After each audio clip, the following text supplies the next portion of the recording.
ce savant, de réputation mondiale, n'a pas hésité à se faire explorateur et ethnographe, découvrant alors, dans le Caucase des années 1925, les derniers descendants des peuples scythes dont nous parle Hérodote.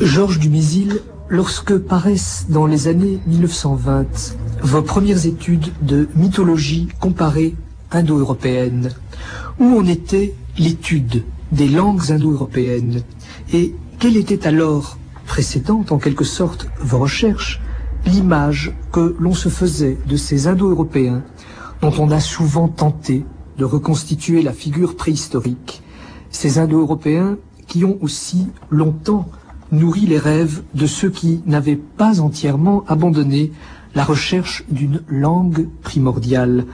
Qu'entendait-on alors et que faut-il comprendre aujourd'hui par ce vocable indo-européen?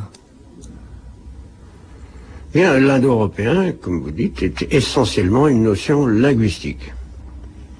Dès l'Antiquité, des esprits observateurs avaient remarqué que, curieusement, des verbes comme le latin ago, je conduis, comme le nom de la charrue, aratrum, et puis pater, mater, recouvraient les mots grecs correspondants. Mais ils n'en avaient rien conclu, ou bien quelques-uns avaient conclu que les Romains étaient, d'une manière ou d'une autre, des descendants des Grecs, ce qui ne les humiliait pas. Mais il ne semble pas, en revanche, que les Grecs, qui ont fondé tant de sciences et de disciplines, aient réfléchi sur les correspondances entre leur langue et celle des Perses et celle des Indiens, que Alexandre leur a fait connaître. Le père et la mère se disent en sanskrit pitar et matar, ce qui recouvre le grec pater et meter, mais on n'en a rien conclu. Et il a fallu attendre la fin du XVIIIe siècle et même le premier tiers du XIXe siècle pour que des philologues prissent garde que la plupart des langues de l'Europe et le groupe formé par les plus vieilles langues de l'Inde et de l'Iran, celles de l'Avesta et du Rig Veda, étaient apparentées. C'est-à-dire descendaient d'une langue commune, préhistorique, non attestée, mais certaine, comme le français, l'italien, l'espagnol, le roumain, etc., sont des formes évoluées d'une même langue commune, heureusement historique, celle-là est bien attestée, qui est le latin.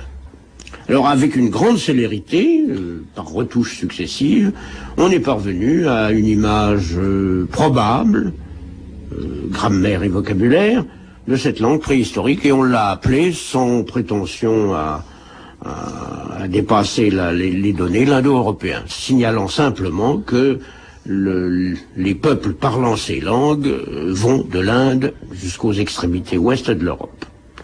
C'est la première famille de langues qui était déterminée, ou du moins elle a été déterminée en même temps qu'une deuxième, la famille sémitique, mais la notion d'indo-européen, encore une fois, est au même titre que la notion de sémitique, une étiquette mise sur une famille de langues.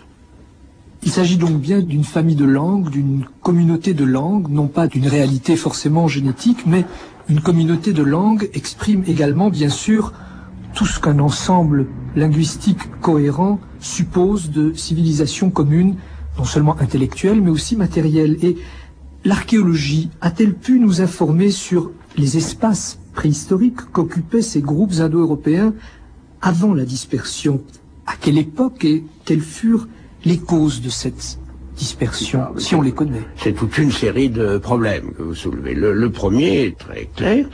C'est une notion linguistique que l'indo-européen, disais-je, mais la communauté de langues implique un peu plus qu'elle-même. Longtemps, on a confondu, et ça a eu des conséquences tragiques, on a confondu la notion de langue et la notion de race.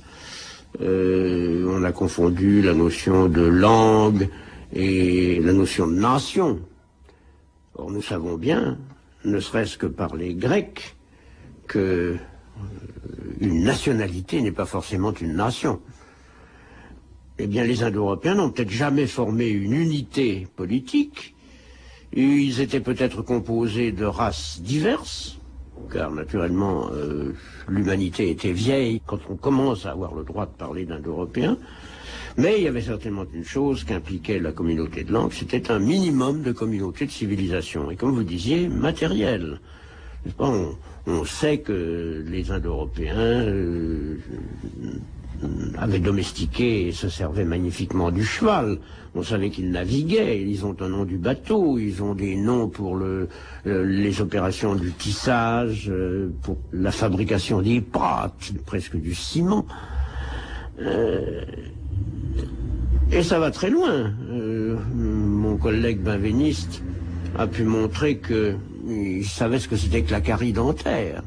C'est un dieu indien qui, ayant de mauvaises dents, ne peut manger que de la bouillie, a comme qualificatif karu datin. Datin, c'est le deuxième élément, c'est la dent, c'est le même mot que le latin dens. Et le karu, c'est le radical de caries, c'est-à-dire de la carie dentaire. Et je ne parle pas de l'organisation familiale, et d'une façon générale des institutions. Dès le temps des Indo-Européens, l'organisation familiale existait. Il y a donc eu un peuple et une nationalité, une civilisation aussi variée qu'on voudra, mais aussi sensible que plus tard, par exemple, l'unité des États germaniques, bien avant qu'un peuple germanique, une nation germanique ait été constituée. Maintenant, vous me demandiez où habitaient les Indo-Européens. Alors ça, c'est une question beaucoup plus difficile et qui n'a pas de solution. Les Indo-Européens n'ont pas laissé de traces signées. Ils ont probablement laissé des traces. Il y a probablement des tombeaux indo-européens, des objets indo-européens dans le sol, mais comme ils n'écrivaient pas, nous ne savons pas si c'était eux ou si c'était des voisins turcs, mongols ou autres. Ils n'ont pas laissé de traces identifiables. Toutefois, pour des raisons convergentes, on en est arrivé à penser que ces Indo-Européens communs habitaient et peut-être remuaient, car il n'est pas sûr qu'ils aient été absolument sédentaires, dans plus ou moins d'espace entre la Baltique et la mer Noire et entre les Carpates et l'Oural. Vous savez, autrefois on les faisait descendre du Pamir, mais ça c'était une vue poétique, et aujourd'hui on y a absolument renoncé. C'est probablement dans le sud-est européen, dans le sud de ce qui est aujourd'hui la Russie, que la nationalité indo-européenne s'est installée. Vous me direz que c'est vaste, mais on ne peut pas préciser davantage. Pour les dates, nous sommes plus au clair. À la même époque, qui est la première moitié du deuxième millénaire avant Jésus-Christ, des peuples issus des Indo-Européens arrivent au seuil, ou même pour certains au cœur de ce qui sera leur habitat définitif. Ils s'y installent dans la deuxième partie de ce deuxième millénaire.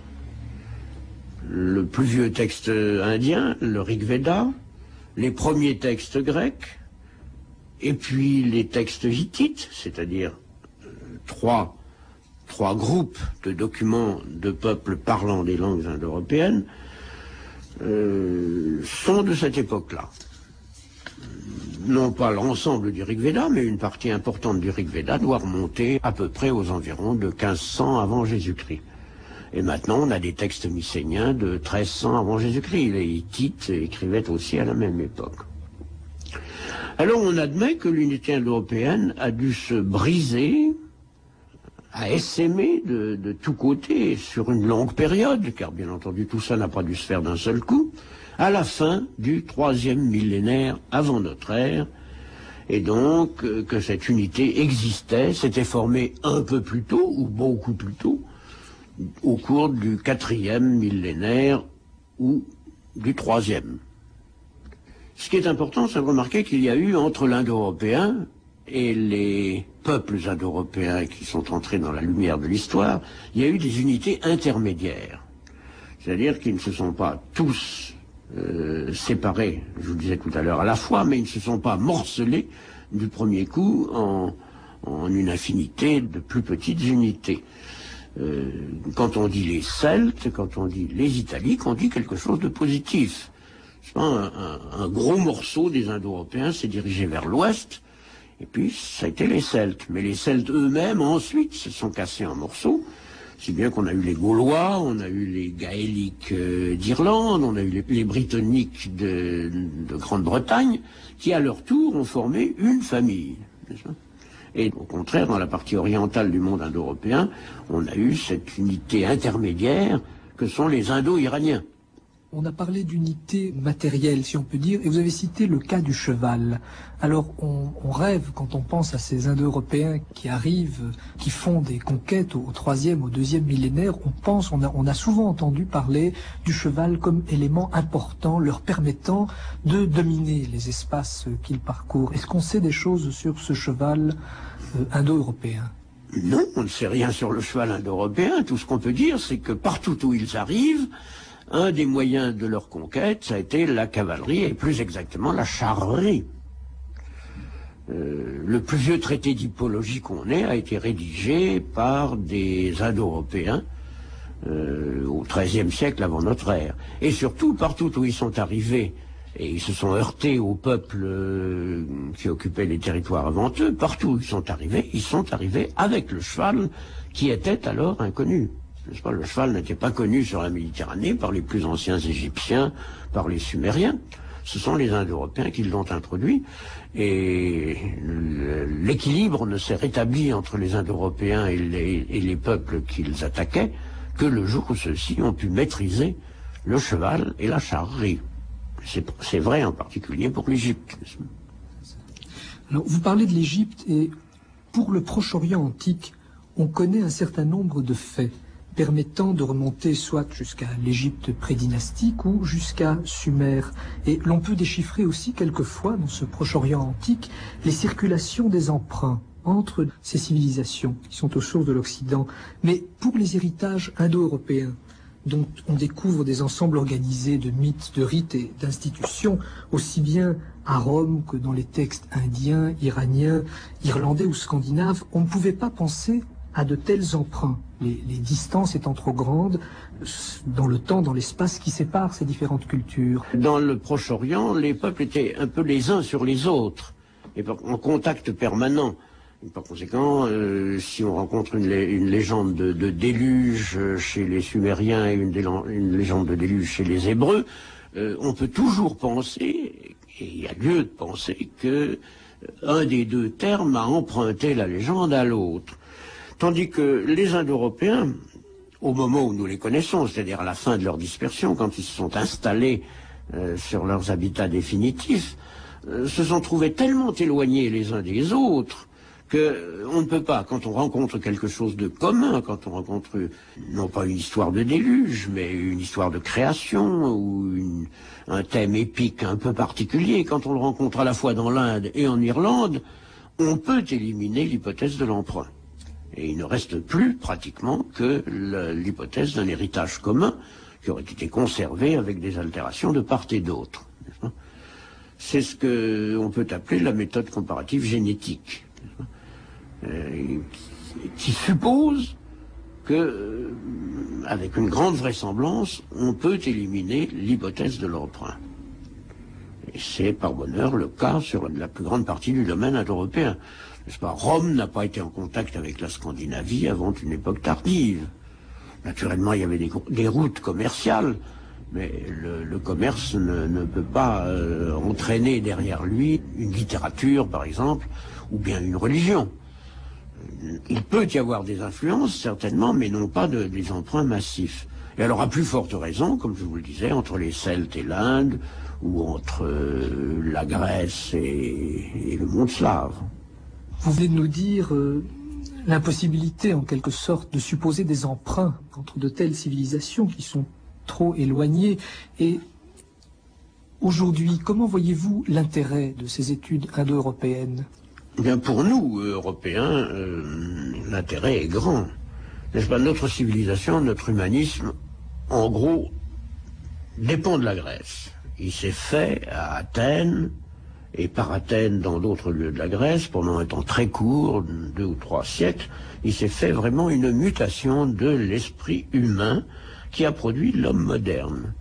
Kant et Hegel ne font que prolonger, avec naturellement une évolution, ne font que prolonger Platon et Aristote. Nos mathématiciens, nos physiciens sont l'épanouissement de l'esprit scientifique, géométrique des Grecs. Mais ce miracle grec, s'il est essentiel pour nous, n'est pas notre seule racine, notre seule, je dirais presque, composante. Il y en a bien d'autres. Avec le judaïsme et le christianisme, des composantes venant du Proche-Orient. Mais d'autre part, il y a aussi la composante qui est probablement la plus importante dans notre corps et dans notre cerveau, c'est-à-dire ces ancêtres indo-européens que les Grecs définissaient d'un mot qui n'était pas tellement méprisant. Il n'avait pas alors le sens qu'il a pris aujourd'hui, mais qu'il appelait des barbares. Au moment où ces grandes civilisations du Proche-Orient étaient à leur apogée, au moment où Platon et Aristote travaillaient, qu'est-ce qu'étaient ces Européens dont, malgré tout, nous descendons?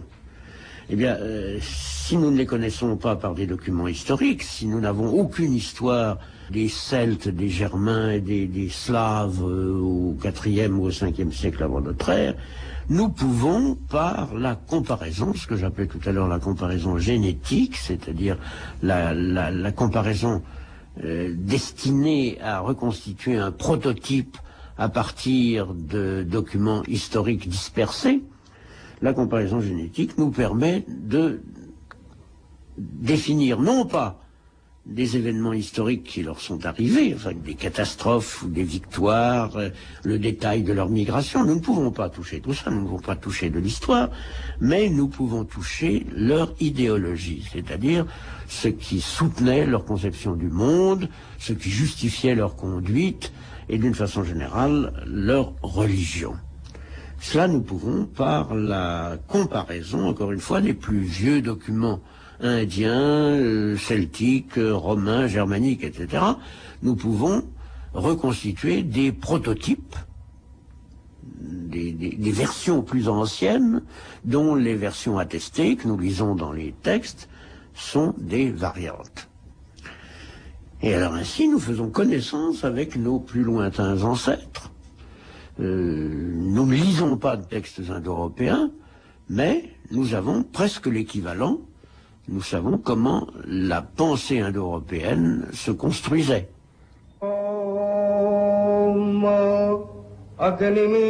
Les chemins de la connaissance, la diaspora des Indo-Européens, par Maurice Hollander avec Georges Dumézil. Aujourd'hui, avant la dispersion. Réalisation Jacqueline Clancier. Demain, la migration des récits indo-iraniens. Documentation et bibliographie à retrouver sur le site franceculture.com.